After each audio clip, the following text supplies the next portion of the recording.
Good morning. Welcome to the Owensboro Riverfront. This morning we're just going to go on a little historic journey as we prepare for our picnic at St. Mary Magdalene.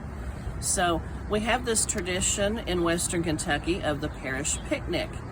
And this really came out of a need for fundraising and a need to build community. And so this custom began of having parish picnics where food would be shared and community would be built and fundraising would happen. And so that started right along the Ohio River and spreads out along our parishes in every direction along the river here. And so this is our heritage. So go with us today as we explore this a little bit. We are here in front of Owensboro Union Station. Now, you know I had to get a train in on this at some point, me being me. But back to our picnics, they started around the late 1800s, early 1900s. And so at that time, we still had active passenger train service here in Owensboro. And some of you may not realize that this building on Frederica is our original train station. And so we have Frederica back here behind us, and this is the railroad crossing that a lot of y'all have probably crossed hundreds of times and not thought a thing about it.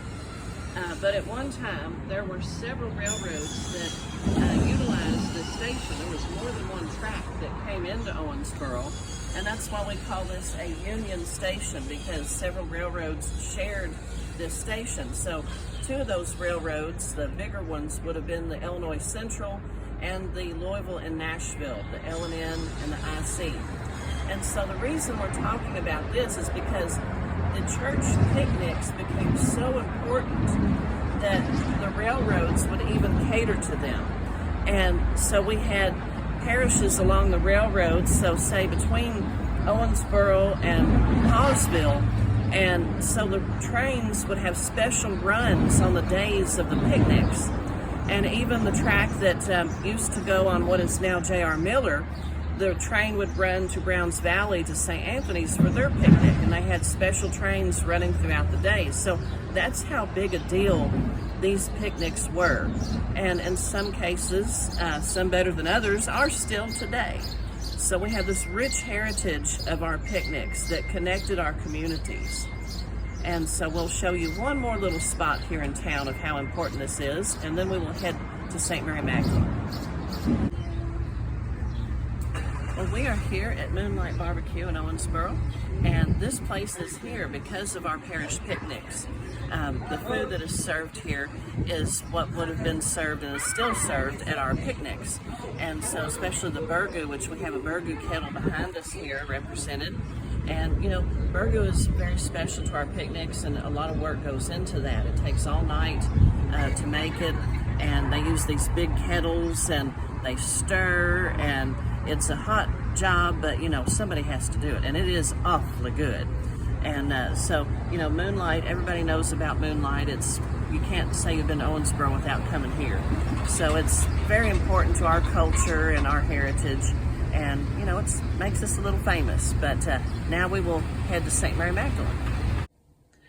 Welcome to St. Mary Magdalene. We're here in what used to be the school and is now our office, and we have several trophies here.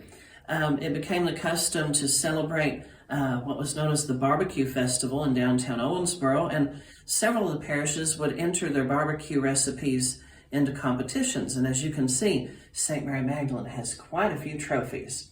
So that means our barbecue is pretty darn good.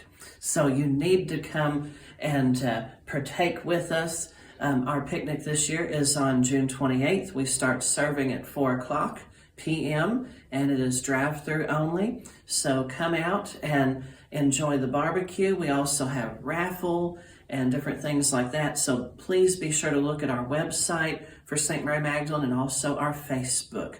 God bless you all and have a wonderful day. Hope you've enjoyed your little journey with us. This is Father Jamie Dennis, pastor of St. Mary Magdalene Parish, signing off.